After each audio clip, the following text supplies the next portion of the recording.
બીજું એ જાણવું છે શાસ્ત્રીજી કે શ્રાવણ માસ આવી રહ્યો છે તો શંકર ભગવાનની કેવી રીતે ઉપાસના કરી શકે કે ભક્તોને સૌથી વધુ ફાયદો મળી શકે? જો શ્રાવણ માસના અંદર આ પવિત્ર મહિનો તમે ડેલી અગર શિવ મંદિરમાં જઈ શકો ને શિવાલય પર પંચામૃત ચઢાવી શકો તો અતિ ઉત્તમ છે.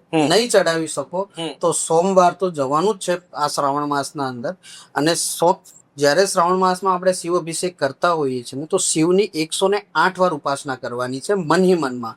જરૂરી નથી કે આપણે જોર જોરથી ના બોલીને કરવાની યા મંદિરની અંદર બેસીને કરવાની. મંદિરની બહાર બેસીને બી કરી શકો છો, તમારા ઘરમાં બેસીને બી કરી શકો છો. આનાથી ઘણા ફાયદાઓ થશે. એક તો ઘરમાં બરકત આવવાનું શરૂ થશે.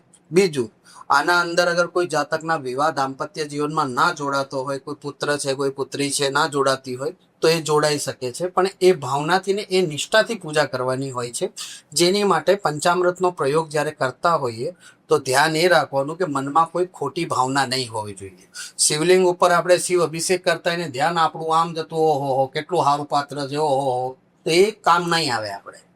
ઠીક છે ને? કેમ કે પરમાત્માએ દરેક મહિના આપ્યા છે કે મનુષ્ય અગર કોઈ પાપ કરે છે ને તો એ પાપના બદલાય એને પુણ્યની તરફ ફેરવે.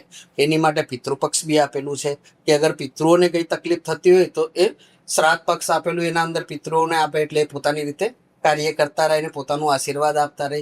શ્રાવણ માસ આપેલો છે કે કોઈ જાતકનું વિવાહ ના થતું હોય અને દાંપત્ય જીવનમાં જોડાવા માંગતું હોય તો અગર એ નિષ્ઠાથી, સાચી નિષ્ઠાથી શિવ અભિષેક કરશે ને 108 વાર ડેલી ઉચ્ચારણ કરશે ઓમ નમઃ શિવાય તો 101% એને વૈવાહિક સુખની પ્રાપ્તિ થશે. બીજી વસ્તુ કે પાછું આપણને એવું લાગે કે હવે મને એવું લાગે કે મારાથી કોઈ બીજું કર્મ એવું ખોટું થયું છે તો નવરાત્ર આપેલા છે, ગણેશ ચતુર્થી આપેલી છે.